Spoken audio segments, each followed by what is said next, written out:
નમસ્કાર મિત્રો, આપ સૌનું એક નવા વિડીયોમાં સ્વાગત કરું છું.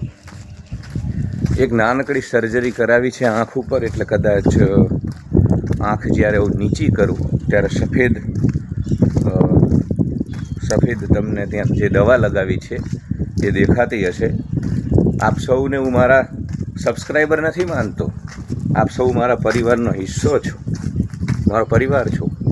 કેમ કે આ સંસારમાં, સમાજમાં નિસ્વાર્થ ભાવે 2025માં કોઈ તમારી સાથે જોડાય એમ નથી, પણ આપ સૌ નિસ્વાર્થ ભાવે મારી સાથે જોડાયેલા છો. તો ત્યાં મસ હતો આંખ ઉપર, અને એના કારણે વિડીયો બનાવવામાં પણ થોડોક મને આત્મવિશ્વાસની ઉણપ દેખાતી, કેમ કે ખૂબ મોટો એ મસ થઈ ગયેલો, એટલે બોલતા બોલતા દેખાતો હતો. એ સિવાય પીડા આપતો હતો. એટલે ગઈકાલે એને સફળતાપૂર્વક ઓપરેશન કરાવી, નાનકડી સર્જરી કરાવી નીકાળ્યો છે. એટલે કદાચ એ સફેદ દવા ત્યાં દેખાતી હશે, આંખો ઉપર થોડો સોજો છે. પણ મને જરૂરી લાગ્યું બોલવું, કેમ કે કાલ રાતથી મારો આત્મા કકડી ઉઠ્યો છે, બેચેન છું, અને રાત્રે ખૂબ મોડા સુધી ઊંઘી ન શક્યો, ખૂબ દુઃખમાં હતો. અને કારણ હતું જગદીશ મહેતા, વરિષ્ઠ પત્રકાર જગદીશ મહેતા ઉપર થયેલી FIR. તો આજ વિડીયોની શરૂઆતમાં હું બોલીશ જય આદિવાસી, જય જોહાર, જય બિરસા મુંડા, જય ચૈત્ર વસાવા, જય જગદીશ મહેતા. જય જગદીશ મહેતા હું એટલા માટે બોલ્યો કે જમીની સ્તરે પવન આવે છે, પવન વિઘ્ન બની શકે. જમીની સ્તરે આદિવાસી હિત માટે, વંચિતોના હિત માટે જો કોઈ સૌથી વધુ લડતું હોય 2025માં, તો એ નિર્વિવાદિત સત્ય છે, જેનો આપ સૌ સ્વીકાર કરશો કે ચૈત્ર વસાવા નીડર નિર્ભીક બની અને આદિવાસી અસ્મિતા માટે લડી રહ્યા છે. અને પત્રકાર જગતમાં, પત્રકારત્વની અંદર, ગુજરાતના મેઇન સ્ટ્રીમ જર્નલિઝમની અંદર જો કોઈ એક મરદનો ફાટ્યો નીડર નિર્ભીક બની અને આદિવાસી, વંચિત, જરૂરિયાતમંદ લોકો માટે હંમેશા નિર્ભય બની, નીડર બની અને જો કોઈ અવાજ ઉઠાવ્યો હોય તો એ પત્રકાર જગદીશ મહેતા છે, આપ સૌ જાણો છો. એટલે તુષાર ચૌધરી દ્વારા જ્યારે જગદીશ મહેતા ઉપર FIR કરવામાં આવી છે, ત્યારે મને લાગ્યું કે આ વિષય ઉપર મારે બોલવું જોઈએ, કેમ કે નહીં તો મારા આત્માને શાંતિ નહીં થાય, મતલબ હું સારું ફીલ નહીં કરું. હું તમને છાતી ઠૂકીને કહું છું, મારે 41 વર્ષ થયા અને મીડિયાની મુખ્ય ધારામાં મેં 5 વર્ષ કામ કર્યું છે. ત્યારબાદ પણ હું મીડિયા જગત સાથે સંકળાયેલો રહ્યો છું. હું તમને છાતી ઠોકીને કહું છું કે જગદીશ મહેતા જેટલો નિષ્ઠાવાન, જગદીશ મહેતા જેટલો પ્રામાણિક, જગદીશ મહેતા જેટલો અંદરબાર એક, જગદીશ મહેતા જેટલો નિખાલસ, જગદીશ મહેતા જેટલો નીડર નિર્ભીક કોઈ બીજો પત્રકાર નથી. એટલે જગદીશ મહેતાની જે ટિપ્પણી હતી આદિવાસી સમાજને લઈ, એનો સીધો હેતુ ઉલ્લેખ, મતલબ એમનો સીધો જે હેતુ એ હતો કે એ એમ કહેવા માગતા હતા કે ભાઈ આદિવાસી હિતના નામે, આદિવાસીઓના નામે આ લોકો મોટા મોટા નેતા થઈ જાય, ગુજરાતની ગાદી ઉપર બેસી જાય, કેન્દ્રીય મંત્રી બને, કેન્દ્રમાં મિનિસ્ટર બને, રાજ્યમાં મિનિસ્ટર બને, તમામ પ્રકારની જે રાજકીય ઉન્નતિ છે, તમામ પ્રકારની જે રાજકીય સીડી છે, એ આદિવાસી સમાજને સાધન બનાવીને બનવામાં આવે. પરંતુ આદિવાસીઓની સ્થિતિ સુધારવા માટે થઈ અને એટલી બધી તીવ્રતા અને તત્પરતા આ લોકોમાં નથી જોવા મળતી જેટલી ચૈત્ર વસાવામાં છે. ચૈતરભાઈને લઈને પણ તમે જુઓ, બીજા બધા જ પત્રકારો તો હવે શરૂ કર્યું. જ્યારે ચૈતરભાઈ વધુ લોકપ્રિય બન્યા, ચૈતરભાઈને લઈ અને ખૂબ એ આખું અંબાજીથી ઉમરગાંવ સુધી એક જનસૈલાબ, જન સમર્થન થવા લાગ્યું, એટલે બધા વહેતી ગંગામાં હાથ ધોવા આવ્યા છે. પરંતુ ચૈતરભાઈ જ્યારે પ્રાથમિક, મતલબ આટલા બધા લોકપ્રિય નહોતા, માત્ર આદિવાસી વિસ્તારમાં એમની ઓળખ હતી, લોકપ્રિયતા હતી, ત્યારે સૌથી વધુ ચૈત્ર વસાવાનું સમર્થન કોઈએ કર્યું હોય તો જગદીશ મહેતાએ, ડર્યા વિના, હંમેશા. અને સતત અત્યારે જ્યારે ચૈતરભાઈ જેલમાં છે, તો આ દરમિયાન જે તમે હેડલાઇન્સ રાજકોટમાં એમનું જે છાપું છપાય છે, અથવા તો જે ટીવી ચેનલમાં જગદીશ મહેતા આવે છે, ત્યાં બધે હંમેશા સ્ટેન્ડ લઈ અને એમને ચૈત્ર વસાવાનું સમર્થન કર્યું. એટલે હું હાથ જોડી અંબાજીથી ઉમરગાંવ સુધીના મારા આદિવાસી પરિવારને હું હાથ જોડી વિનંતી કરું છું, નતમસ્તક બની વિનંતી કરું છું તમારા ભાઈની, હું નાનો હોય તો તમારા દીકરાની, અને બહેનો માટે એમના ભાઈની રક્ષાબંધન આવે જ છે. તો મારી આટલી હાથ જોડી વિનવણી છે, વિનંતી છે, અપીલ છે કે જગદીશ મહેતાને લઈ અને કોઈ અસમંજસમાં ન રહેશો. જગદીશ મહેતા જેટલો આદિવાસી સમાજને પ્રેમ કરવાવાળો માણસ કોઈ નથી. ચૈતરભાઈના મનમાં જેટલો પ્રેમ હશે એટલો જ પ્રેમ મારા મનમાં છે, જગદીશભાઈના મનમાં છે. અને શું કેમ ન હોય?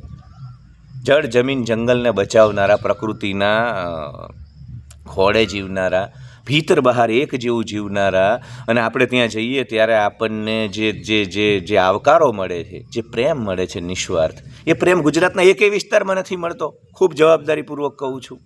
પૂર્વગ્રહ છે મને, અહોભાવ છે મને આદિવાસી વિસ્તારો માટે. તો કોઈ મૂર્ખ માણસ નથી જગદીશ મહેતા. એટલે મહેરબાની કરીને તુષારભાઈ ચૌધરીને હું કહેવા માગું છું કે ભાઈ તમારો કોઈને વિરોધ નથી, જગદીશભાઈને પણ નથી, પણ જગદીશભાઈ જ્યારે બોલે ને ત્યારે કહેવતોનો ઉપયોગ કરે, રૂપક અલંકારનો ઉપયોગ કરે, એવો બધો એમની જે વાત છે એને થોડીક રસપ્રદ બનાવવા માટે અને આપણા હૃદયમાં સીધી સોંસરવી ભીતર ઉતરી જાય એટલા માટે એવા બધા શબ્દ પ્રયોગ કરે છે. એનો બિલકુલ હેતો એવો નહોતો કે એ કોઈનું અપમાન કરવા માગે છે. અને તુષારભાઈ તમને ખોટું એ લાગવું જોઈએ કે ચૈતરભાઈ જેલમાં છે. આદિવાસી હિત માટે મનરેગાના કૌભાંડીઓને ખુલ્લા પાડવાવાળો આપણો સિંહ, આપણો વાઘ, એ વીર પુરુષ જેલમાં છે. અને એ જેલમાં છે વગર કારણે એને જેલમાં ગોંધી રાખવામાં આવ્યો છે. અને વારંવાર તંત્ર દ્વારા, સરકાર દ્વારા એ બહાર ન નીકળે એવા ષડયંત્રો રચવામાં આવે છે, આવા કારસો રચવામાં આવે છે. એને લઈ અને તમને ખોટું લાગવું જોઈએ, એને લઈ અને તમારા ચિત્તમાં રોષ પ્રગટ થવો જોઈએ તુષારભાઈ ચૌધરી, અને એને લઈ અને તમારે લડવું જોઈએ. સરકારને પત્ર લખવો જોઈએ કે કેમ ભાઈ અમારા ચૈતરભાઈને તમે ગોંધી રાખ્યા છે વિના કારણે. મનરેગાના કૌભાંડીઓ જમાનત ઉપર બહાર આવી ગયા, પણ ચૈતર વસાવા જેલમાં છે વિના કારણે. રાજ્યમાં લોકોના ખૂન કરનારા લોકોને આ સરકારે, આ તંત્રએ જામીન આપી દીધા, ચૈતરભાઈને નથી આપી રહી.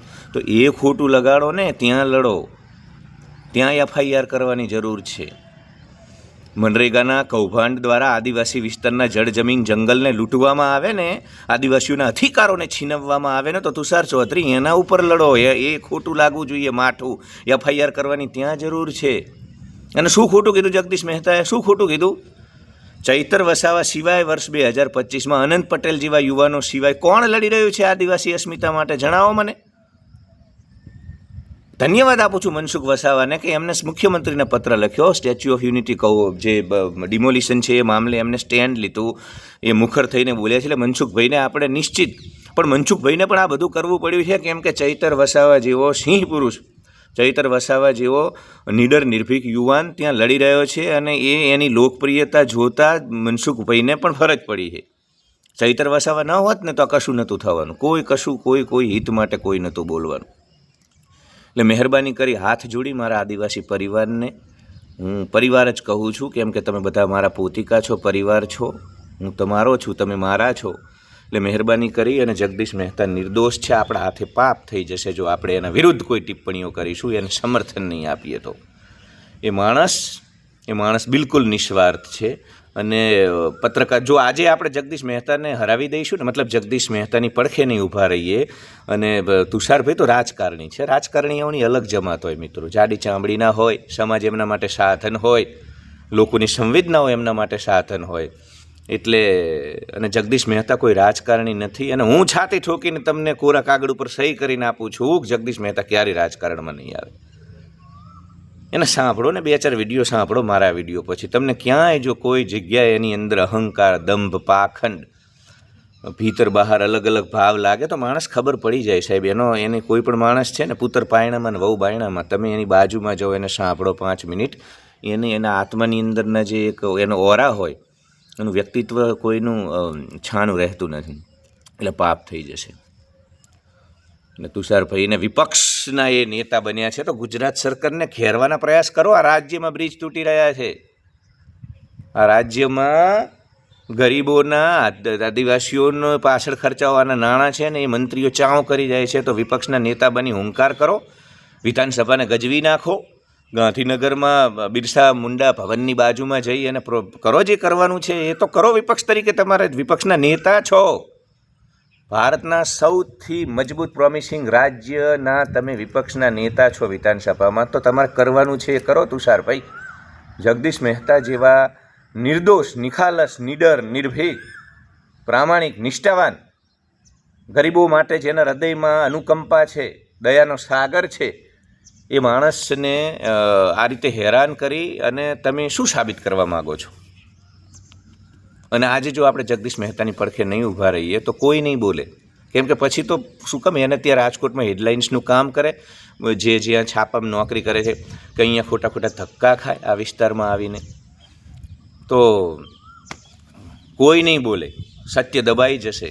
અને ચૈત્ર વસાવા જેવા લોકોનું મનોબળ વધારવા માટે જગદીશ મહેતા જેવા પત્રકારોનું મનોબળ વધારવાની જરૂર છે. એટલે હાથ જોડી વિનંતી કરું છું, તમે મારો પરિવાર છો. પેલી કહેવત છે ને, ઊંટ મરે તોય મારવાડ સામું જુએ, એમ તમે મારું મારવાડ છો. તો અંબાજીથી ઉમરગાંવ સુધી તમામ સમાજને, મારા પરિવારને અપીલ કરું છું કે જગદીશ મહેતા મામલે કોઈ ગેરસમજણમાં ન રહે.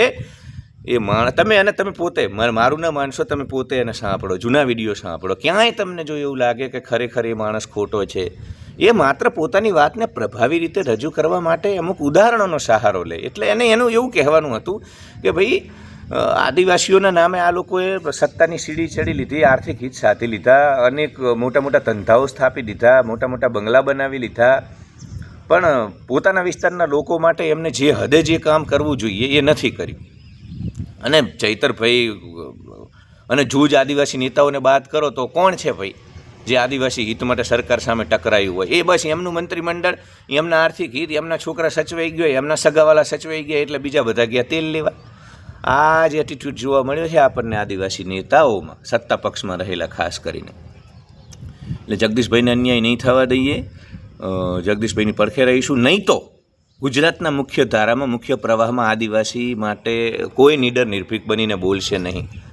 કેમ કે તમે બોલો અને છતાંય જો તમારા વિરુદ્ધ જ ષડયંત્રો થવાના હોય, લોકો તમારા વિરુદ્ધ થઈ જાય, આવા નેતાઓ તમારા વિરુદ્ધ રાજકીય રોટલા શેકી લે, તો પછી માણસનો ઉત્સાહ તૂટી જાય, એનું હૃદય દ્રવી ઉઠે. અને કાલે મેં જોયું જગદીશભાઈ ખૂબ જ દુઃખી હતા, અફસોસ થતો હતો.